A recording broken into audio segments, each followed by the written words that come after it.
Introducción a los sistemas de producción de carne. Grupo de estudio dirigido Bovinos de Carne, Facultad de Ciencias Veterinarias, Universidad Nacional del Litoral. Antes de comenzar a abordar los temas directamente relacionados con la producción de carne bovina, resulta necesario definir previamente algunos conceptos básicos. En primera instancia, introduciremos conceptos sobre el enfoque analítico y el enfoque sistémico como formas de acceso a la realidad y a la construcción de conocimientos.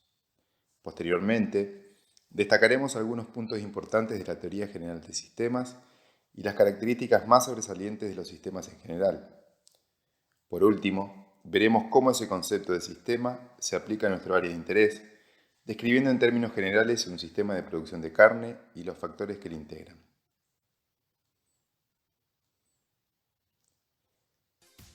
Para poder describir y comprender mejor la realidad en la cual está inmerso, el ser humano debe desarrollar un modelo de la misma que le sirva de referencia. Para ello, inevitablemente debe realizar una simplificación, como un cartógrafo cuando confecciona un mapa de algún territorio. Cabe destacar que sobre un mismo aspecto de la realidad se pueden realizar distintos tipos de modelos, según el objetivo para el que se lo realiza. En el ejemplo anterior, un cartógrafo puede hacer un mapa de un territorio destacando sus distintos relieves, sus divisiones políticas, sus lagos y ríos, sus rutas y caminos, etc. En este sentido, estos modelos pueden ser correctos o incorrectos, según se mantengan o no fiel a la porción de realidad que intentan describir, o bien adecuados o inadecuados, en función de si se ajustan o no al objetivo buscado al momento de realizarlos. Así, un mapa hidrográfico en el que figura un lago, donde en realidad existe un río, se trata claramente de un modelo incorrecto. Por otro lado, si nuestro objetivo es conocer cómo se distribuye la población en un territorio determinado, un mapa hidrográfico, aunque correcto, resultaría inadecuado, mientras que un mapa demográfico sería a todas luces infinitamente más útil. Por último, cada una de estas modelizaciones puede realizarse con distintos niveles de profundidad, según se preste mayor atención al detalle o a los aspectos generales del mismo. Nos referimos con esto al tipo de enfoque, que de la misma manera que los modelos, no deben pensarse como mejores o peores, sino como más o menos adecuados a los objetivos que se persiguen. Hechas estas aclaraciones, entremos de lleno en los conceptos de enfoque analítico y enfoque sistémico. El enfoque analítico o reduccionista busca reducir el todo en partes elementales, es decir, una porción muy reducida de la realidad, para estudiarlas en condiciones ideales, sin entorno. Parte del principio de considerar aisladamente y con gran detalle las diferentes partes del sistema, perdiendo la visión del conjunto. En cuanto a su origen, puede decirse que el enfoque analítico es el método comúnmente utilizado desde el nacimiento de la ciencia hasta los albores del siglo XX, lo que llevó a que ésta se divida en diferentes disciplinas, cada uno con su propio marco teórico, conjunto de definiciones y lenguaje específico. Este enfoque, en principio, es válido y además muy útil cuando las variables en juego no son muchas o sus relaciones son sencillas. Ha marcado, y podemos decir posibilitado, el gran desarrollo de las ciencias, como la física, química, biología, etc., y sigue siendo de gran interés científico en muchas áreas. Sin embargo, es insuficiente cuando se trata de enfocar problemas complejos. Por su parte, el enfoque sistémico busca comprender y describir la complejidad organizada, con vistas a una mayor eficacia en la acción. Engloba la totalidad de los elementos del sistema estudiado, así como sus interacciones y sus interdependencias. Se centra en comprender las relaciones entre los componentes de un conjunto y los efectos de esas interacciones para poder entenderlo en forma global y dinámica. Prioriza la visión del conjunto a costa de perder los detalles. Si bien muchos pensadores abordaron el tema de la complejidad y la noción de sistema se encuentra implícitamente presente en varios momentos del desarrollo filosófico y científico, el enfoque sistémico se formaliza a partir de la teoría general de sistemas, del biólogo austríaco Ludwig von Bertalanffy, como un intento de generar una metateoría, o sea, una teoría de las teorías, cuyo objetivo es, partiendo del concepto abstracto de sistema, formular reglas de valor general que sean aplicables a cualquier sistema y en cualquier nivel de la realidad, transversal a las diferentes disciplinas y con un lenguaje común. Aunque la teoría general de sistemas surgió en el campo de la biología, pronto se vio su capacidad de inspirar desarrollos en disciplinas distintas y se apreció su influencia en la aparición de otras nuevas. En resumen, ambos enfoques persiguen un objetivo similar: comprender mejor la realidad y generar conocimientos, ya sea mediante el análisis o la síntesis. El análisis consiste en la separación de las partes de esa realidad hasta llegar a conocer sus elementos fundamentales y las relaciones que existen entre ellos.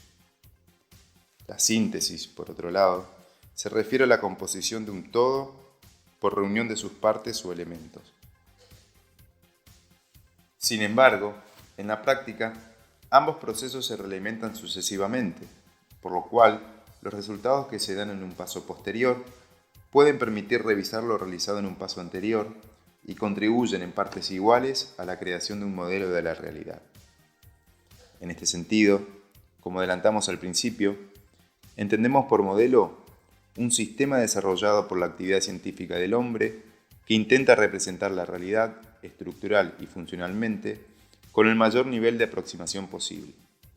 La modelización facilita el estudio de la complejidad de los sistemas, pues tal operación global es representada en términos de relaciones entre los subsistemas.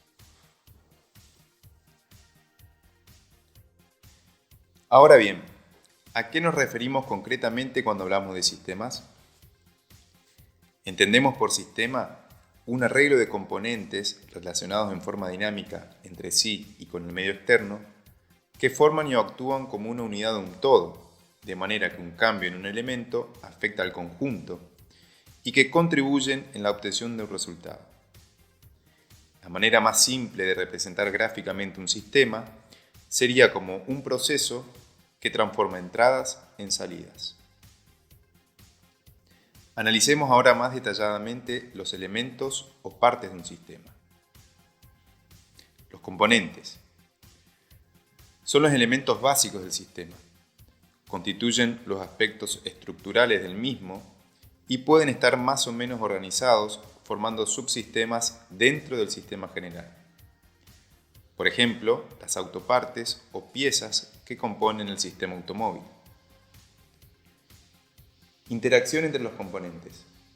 Representan la forma y el tipo de relación que existe entre los componentes. En las interacciones es posible observar los aspectos funcionales del sistema como un proceso dinámico. El límite o frontera determina la relación adentro o afuera, desde lo interno del sistema al entorno y viceversa. Permite establecer qué cosas serán componentes del sistema y cuáles quedarán excluidas de él. Resulta a veces muy difícil poder establecer los límites de un sistema.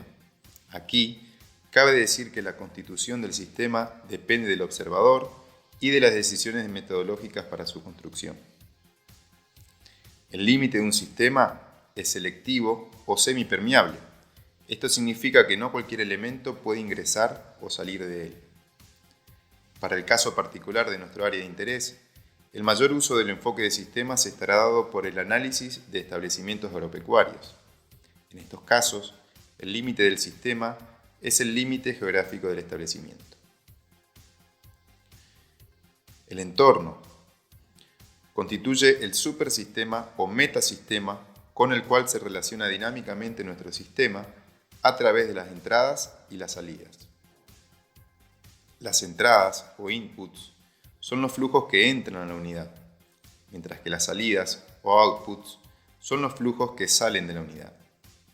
A su vez, las entradas o las salidas pueden ser relevantes o irrelevantes según la importancia de la modificación que produzcan al sistema su ingreso o egreso. Por su parte, las relevantes podemos dividirlas en beneficiosas si se trata de elementos que estabilizan o hacen crecer el sistema, o perjudiciales si tienden a alejar al sistema del punto de equilibrio o hacerlos desaparecer como tal. Las entradas y las salidas pueden ser de 4 tipos: de dinero, de energía, donde se incluye el trabajo humano, de información, donde se incluyen los servicios profesionales, o de materiales. Retroalimentación. Se produce cuando alguna de las salidas del sistema o las influencias de la salida del sistema en el contexto vuelven a ingresar al sistema como recursos o información. La retroalimentación permite el control de un sistema y contribuye a la homeostasis del mismo, es decir, a mantener su equilibrio. De lo anterior, se desprenden algunas premisas básicas en las cuales se fundamenta la teoría general de sistemas. Primero, las funciones de un sistema dependen de su estructura. La estructura es el orden en el que se hayan distribuido los elementos de un sistema y sus interacciones específicas. La función de un sistema se define siempre en términos de procesos o actividades y está relacionada con el proceso de recibir entradas y producir salidas. Representa en algún modo el valor de la interacción. Por ejemplo, los componentes del sistema respiratorio, cavidad nasal, faringe, laringe, tráquea, bronquios y pulmones, sirven de base para sus funciones, la conducción y acondicionamiento del aire y el intercambio gaseoso. Segundo, los sistemas existen dentro de sistemas. Nos referimos con esto a la jerarquía que existen dentro de los mismos. Algunos elementos del sistema están más estrechamente relacionados que otros y llevan a cabo un trabajo común. Estos grupos de elementos, que cumplen una función determinada, se denomina subsistema o sistema de micronivel.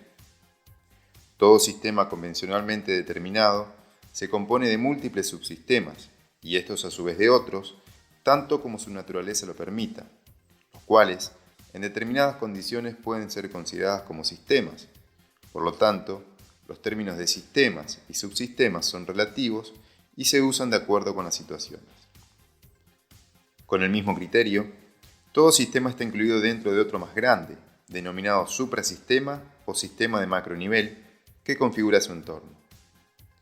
Siguiendo con el ejemplo anterior, el sistema respiratorio es en realidad un subsistema del organismo animal, que a su vez integra un sistema mayor, la población en la que vive, que participa asimismo de una comunidad de especies. En la dirección opuesta, adentrándonos en el sistema respiratorio, encontramos el subsistema pulmón, integrado por distintos tejidos, y estos a su vez por un conjunto de células y componentes extracelulares, pudiendo continuar con esta lógica hasta el nivel subatómico. Tercero, los sistemas son abiertos. Esta propiedad deriva de la anterior y hace referencia a la integración. Un sistema tiene una función en términos del metasistema. Hablamos aquí de la integración vertical. Por otro lado, cada componente genera una salida que es a su vez entrada de otro, es decir, que un componente o subsistema cumple una función con respecto a otro. Con todo esto, nos referimos a la integración horizontal. Además, algunas de estas salidas pueden convertirse en entradas de sí mismo o de algún sistema íntimamente relacionado con él, dando lugar a una retroalimentación. En el ejemplo, el componente pulmón recibe como entrada el aire rico en oxígeno desde el componente bronquios, integración horizontal, y produce como salida la oxigenación de la sangre y mediante esta la de todo el organismo, integración vertical. Cabe aclarar que los sistemas suelen clasificarse en abiertos y cerrados, pero los últimos en general existen de forma teórica o extraordinariamente en condiciones controladas en laboratorio. Las propiedades emergentes. El todo es más que la suma de las partes. A medida que el sistema avanza en escala y complejidad, surgen propiedades colectivas distintas a las de los componentes y subsistemas que lo conforman. Estas se conocen como propiedades emergentes, ya que surgen precisamente del mayor grado de organización. Por ejemplo, ni la cabina, ni el fuselaje, ni las alas o las turbinas de un avión pueden volar por sí solas, aisladamente.